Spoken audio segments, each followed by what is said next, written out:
कैसे हो दोस्तों? मेरी कहानी देखी थी भूतों की दिवाली?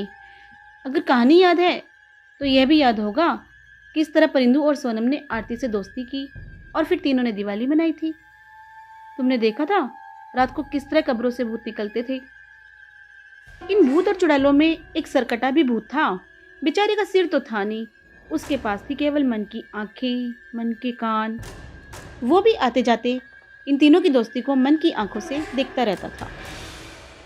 ऐसे ही एक दिन परिंदू, सोनम, आरती हर रात की तरह मिलते हैं और बातें करने लग जाते हैं यहाँ वहाँ की। मेरा अब दिल लगने लगा है, यहाँ अपने घर की याद भी नहीं आती।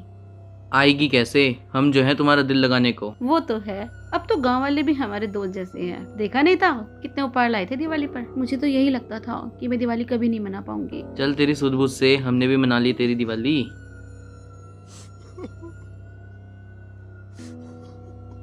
तभी कब्रिस्तान में रोने की आवाज आती है।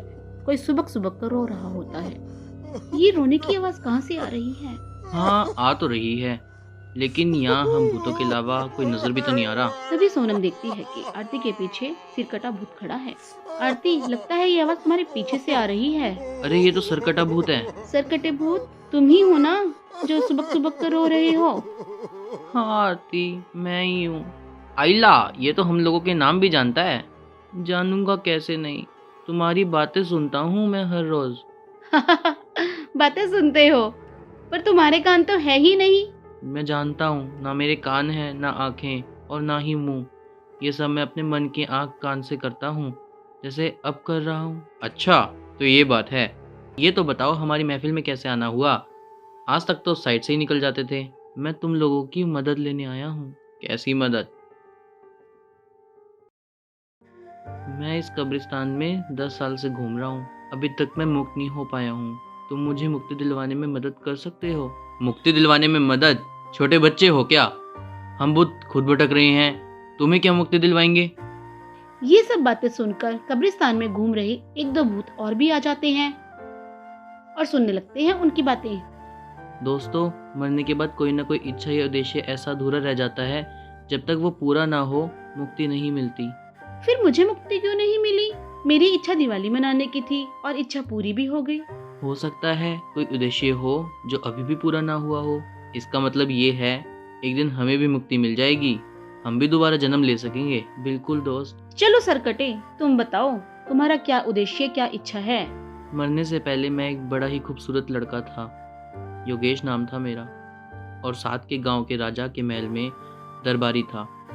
गलती ये हुई कि मुझे राजा की लड़की से प्यार हो गया, वो भी मुझसे प्यार करने लगी थी। हम छिप छिप कर मिला करते थे। एक दिन राजा ने हमें देख लिया और मुझे मरवा दिया। फिर राजा ने अपने दूसरे दरबारियों को आदेश दिया, इसका सर धड़ से अलग कर जादुई पिंजरे में रख दो, ताकि ये दोबारा जन्म ना ले सके।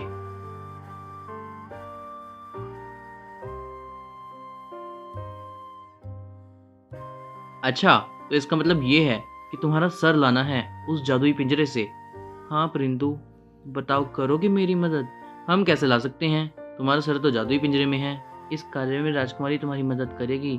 राजकुमारी के पास एक जादुई ताज है, उस ताज को पहनने से जो चाहे वो पिंजरा खोल सकता है। सरकटे भूत, तो तुम क्यों नहीं मांग लेते राजकुमारी से मदद? वो तुमसे प्यार करती थी, तुम्हारी बात ज्यादा मानेगी।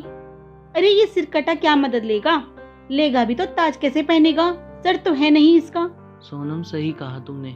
ठीक है, हम कल ही जाएंगे राजा के दरबार। अगले दिन परिंदू, सोनम, आरती पहुंच जाते हैं दरबार में। वो देखते हैं राजकुमारी तो सोई हुई है।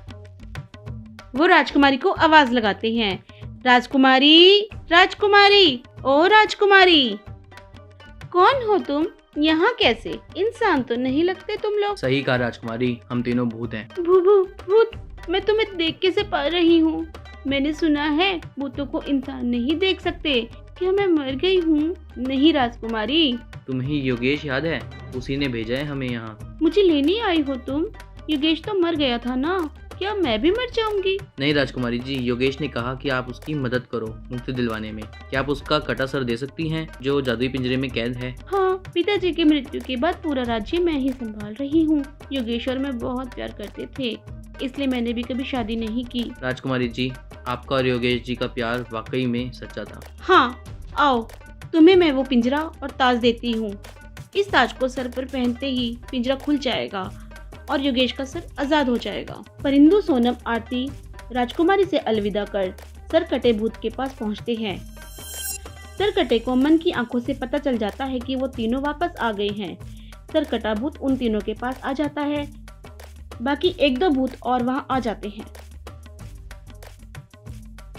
योगेश जी, हमने आपका काम कर दिया है, हम ले आए हैं आपका सर। पता है राजकुमारी जी आपको बहुत प्यार करती हैं। उन्होंने आपकी याद में शादी भी नहीं की अभी तक। चल परिंदू, बातें ही करता रहेगा। खोल पिंजरा और कर सरकटे का सर आजाद। इसी के साथ परिंदू सर पर ताज पहन लेता है और ताज पहनते ही पिंजरा खुल जाता है। योगेश का सिर पिंजरे से आजाद हो जाता है। सिर कटा भूत फिर अपने सिर से जुड़ जाता है। हमने कर दिखाया, हमने कर दिखाया, यस। दोस्तों, तुम लोगों की वजह से ही इतने सालों बाद मेरा सिर धड़ एक हुए हैं। अब मुझे मुक्ति मिलेगी, तो क्या हमें भी मुक्ति मिल सकती है? हाँ हाँ, क्यों नहीं।